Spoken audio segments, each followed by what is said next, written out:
तो इतने अच्छा आपने हाँ। मौके छोड़ दिए राजनीति में आने अच्छा के। क्या मैं आज भी तो हूँ, और वो कोई एमपी होगा तो 540-50 में एक होगा ना। हम्म मैं तो देश में एक हूँ, हम्म तो फिर बड़ा पद छोड़ करके नीचे हम्म। जो राजनीति में आए, कलाकार आए, उनकी क्या इज्जत रही। आजकल तो कलाकार तो छोड़िए, कलाकार हो, कवि हो, साहित्यकार हो, ये तो लाइन लगी हुई इज्जत है कि बस इज्जत किसी क्या तरह है, हमको इज्जत टिकट क्या मिल है जाए। साहब। ये तो वही मैं बता रहा यार हूँ। मैं राजेश खन्ना, जिसके पीछे भीड़ भागती थी, मेरे घर के नीचे 100 आदमियों को अपना भाषण दे रहा था। अरे आप अपनी ताकत नहीं पहचानते। पहले भीड़ आपके पास भी भागती थी, अब तुम भीड़ के पीछे भाग रहे, अपना कद गिरा रहे हो।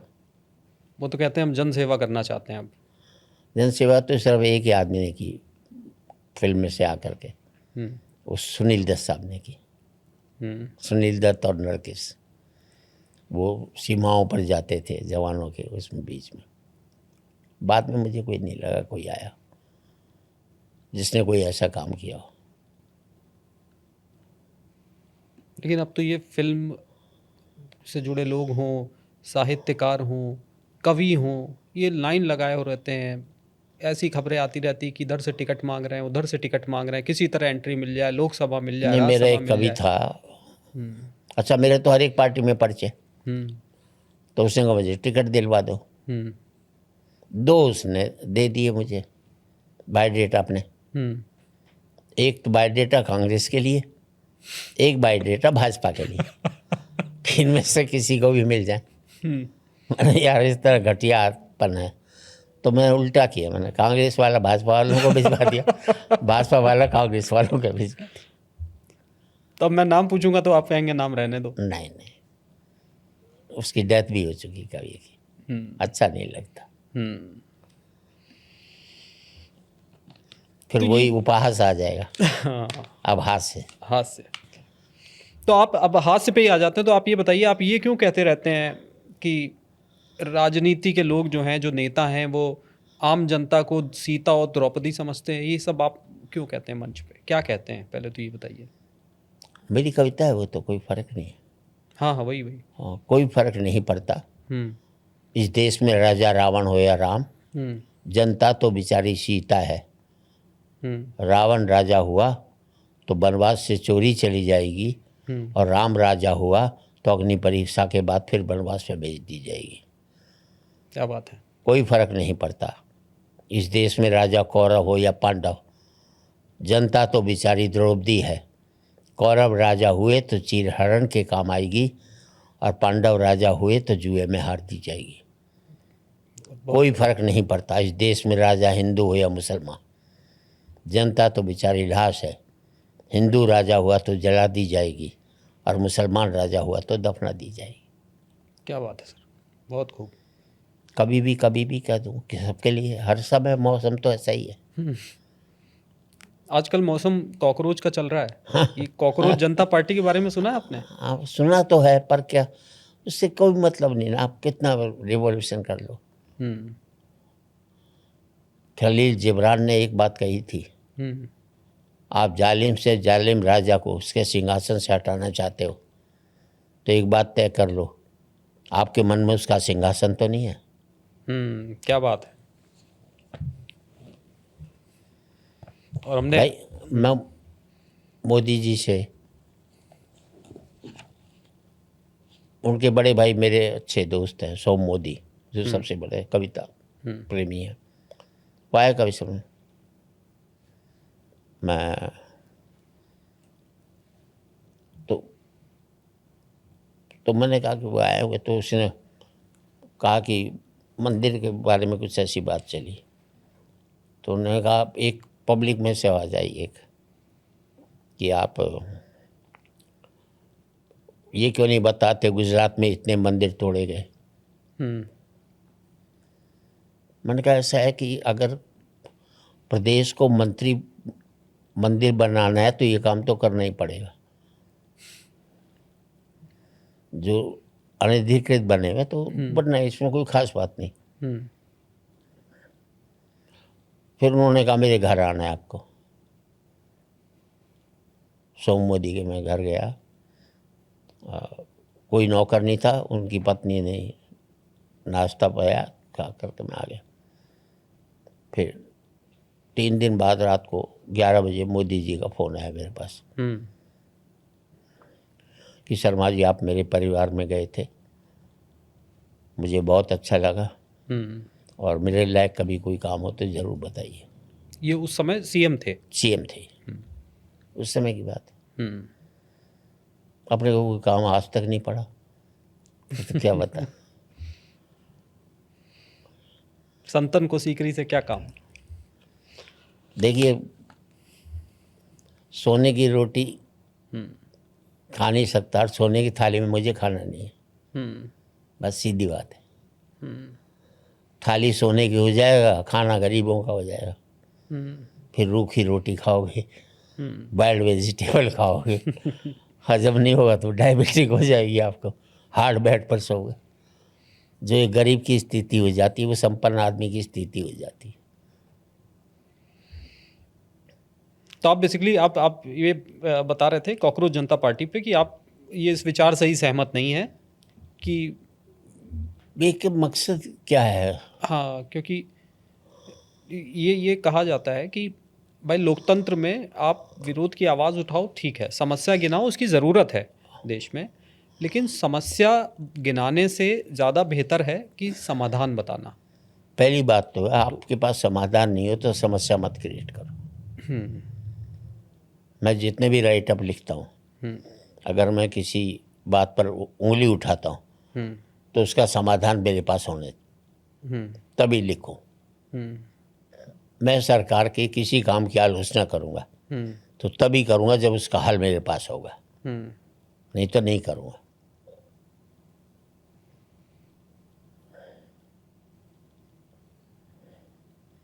और एक विषय बीच में रह गया जो इस विषय पे बात करना भी ज़रूरी, मैं चाहता हूँ जाते जाते एक टिप्पणी उस पर आपकी ज़रूरी है। ममता बनर्जी की पार्टी के विधायक टूट गए, सांसद टूट गए, उद्धव ठाकरे के, अरविंद केजरीवाल के, आज इस पार्टी में उस पार्टी, ये दल बदलू नेताओं पे कभी कुछ लिखा आपने, कोई टिप्पणी है आपकी? दल बदलू नहीं है, सुविधा भोगी है। ममता बनर्जी होती सत्ता में तो थोड़ी बदलते, तब आपका तो मन परिवर्तन नहीं होता। लेकिन पंजाब में तो सत्ता में है आम आदमी पार्टी और वहाँ से भी टूट गए राज्यसभा। तो कुछ पैसा मिल गया होगा। पहले राजनीति का मतलब सेवा था ना, तब सेवा रहा ही नहीं है। उनका मकसद ही पैसा कमाना है। जिस दिन पता लगा, आज दिल्ली के कॉरपोरेशन में मेंबर हैं, 1 पैसे की तनख्वाह नहीं मिलती है उनको, पागल हो रहे हैं। क्यों? और लाखों रुपए खर्च करके चुनाव भी लड़ लेते हैं। मकसद क्या है? किसी को 1 पैसा भी नहीं मिले, आज की तारीख में कोई करेगा क्या समाज सेवा? और सुबह से शाम तक उसी में लगा रहेगा। और आप इतना पैसा दो ना कि वो बेईमानी करे ही नहीं। अच्छी तनख्वाह दो ना, हर एक को, एमपी को इतना तनख्वाह दो कि सोचे ही नहीं बेईमानी करने की। आप जो देते हो पैसा उसको, उतना तो उसका चाय पान में खर्च हो जाता है।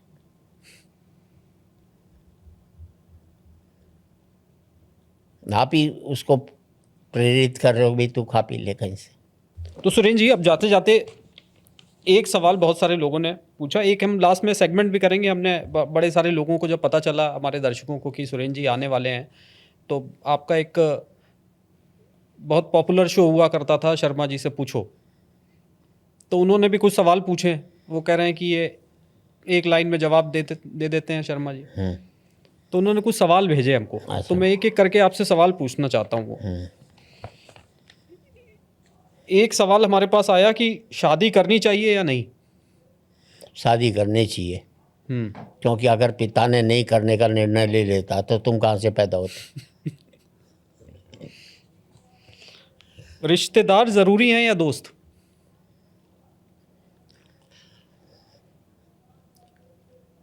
जिसमें हर एक चीज़ जरूरी है, रिश्तेदार भी जरूरी हैं, दोस्त भी जरूरी हैं।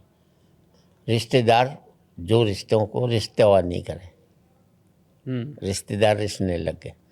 जिसमें चाहत की भावना हो, चाहे वो दोस्त हो चाहे रिश्तेदार हो, वो गलत है। बच्चा पढ़ाई में कमज़ोर हो तो क्या करें? ये किसी ने सलाह मांगी है।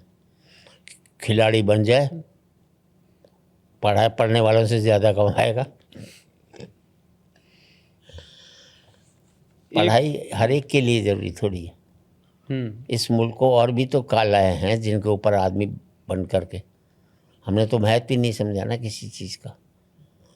तो पेंटिंग जो हाथ की बनी हुई थी करोड़ों की बन रही हैं, हम उससे हट करके प्रिंटिंग पर आ गए। कला के महत्व को हमने नहीं समझा। ढाके की मलमल इस मुल्क में बनती थी, हैं, एक अंगूठी से निकल जाती थी सारी की सारी। वो आज कला होती तो 1-2 लाख रुपए गज की वो बिकती। हमने कलाओं को मारना शुरू कर दिया। जो हमारे मंदिर बने, जो कलात्मक बने, आज की तारीख में वैसा बनाने की सोच भी नहीं सकते हम।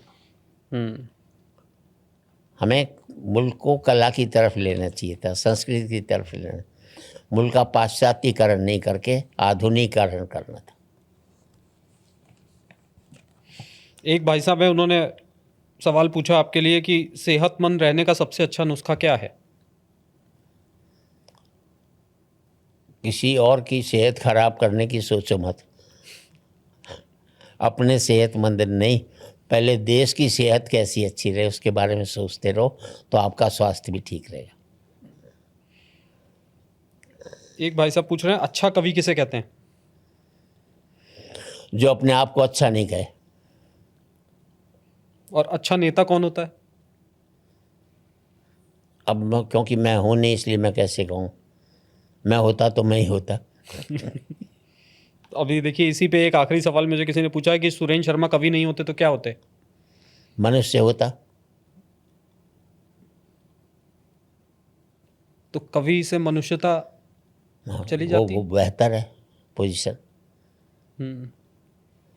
इंसान होना बहुत बड़ी बात है, कवि होना बहुत छोटी बात है। नहीं, ये तो कहा जाता है कि मनुष्य होना भाग्य है, कवि होना सौभाग्य। वो तो नीरज जी ने कहा है ना, सौभाग्य पब्लिक के लिए है, मेरे लिए नहीं। मेरे लिए इंसान होना सौभाग्य है।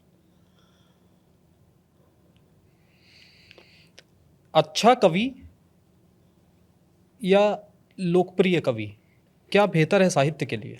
अच्छा कवि सिद्ध होता है, लोकप्रिय कवि प्रसिद्ध होता है। बेहतर क्या है? सिद्ध होना। तो इतिहास। मैं सिद्ध नहीं हूँ, प्रसिद्ध हूँ। आप अपने सिद्ध आप तो को हमारे नहीं, विशुद्ध सिद्ध कवि नहीं कहेंगे? ना, सवाल ही पैदा है। सिद्ध तो नीरज जी थे। हाँ? हास्य में? हास्य में शरद जोशी रहे, शैल चतुर्वेदी रहे, गोपाल प्रसाद व्यास रहे, काका हथरसी रहे। 50 की लिस्ट है। आजकल आप किसे, आपने से बाद वाली पीढ़ी में आप किसे मानते हैं, या आजकल की जनरेशन में आप किसे सुनते हैं? आपको लगता है कि यार ये मंच पे ये लड़का बहुत बढ़िया पढ़ता है, कौन वो कवि होंगे? वो बाकियों के से मेरी दुश्मनी हो जाएगी जिसका नाम लूँ। मैं इतना मूर्ख भी नहीं हूँ। तो क्या चाहते हैं कवि सुरेंद्र शर्मा कि इतिहास पद्मश्री कवि सुरेंद्र शर्मा को कैसे याद रखे? ये आने वाली पीढ़ियां मैं कोई कैसे याद ऐसी कविता लिखूं जिसमें पूरा देश का आदमी एक दूसरे से जुड़ जाए, ना कि एक दूसरे से लड़ना शुरू कर दे। एक ऐसी कविता लिखना चाहता हूँ जो कालजयी कविता हो। लिखने की कोशिश में है उसमें लिख कोशिश में हो कि आदमी टूटे नहीं, बस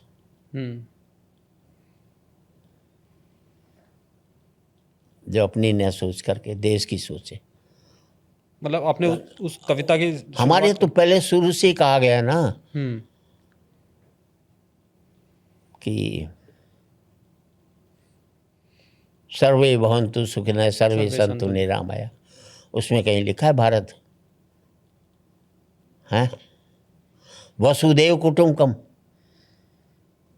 ये हजारों साल पहले लिखा गया, आज हम हिंदू मुसलमान कर रहे हैं। हमारे पूर्वज जो लिखे गए हैं उसके मुकाबले में क्या है? ये सोच है हमारी। उसको कोट क्यों नहीं करते? वसुदेव कुटुंबकम का कोई भी ऐसा पहले संस्कृत में नीति, जितने भी नीति काव्य, उसमें किसी धर्म के बारे में नहीं टिप्पणी, यूनिवर्स के बारे में लिखा गया है। तो वैसा लेखन हो जो यूनिवर्स के ऊपर। तो आपने शुरू कर दिया है, लिखना शुरू कर दिया? सोच रहा हूँ, नहीं लिखा जा रहा तो अलग बात है। करूँगा तो सही कुछ ऐसा कि जो कि आदमी को तोड़े नहीं किसी भी हालत पर, जोड़े बस। तो अब जाते जाते कुछ तो हंसा दीजिए जरा जनता को।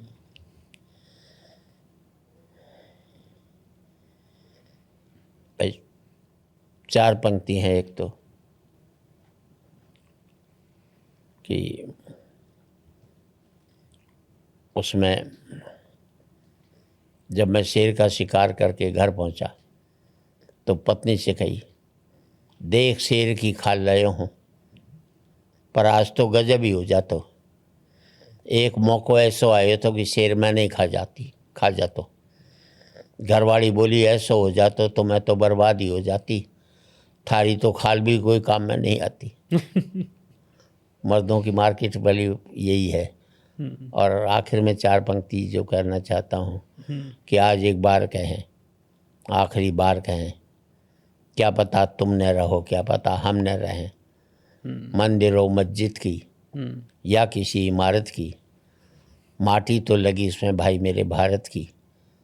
लहू था हिंदू का, अल्लाह शर्मिंदा रहा।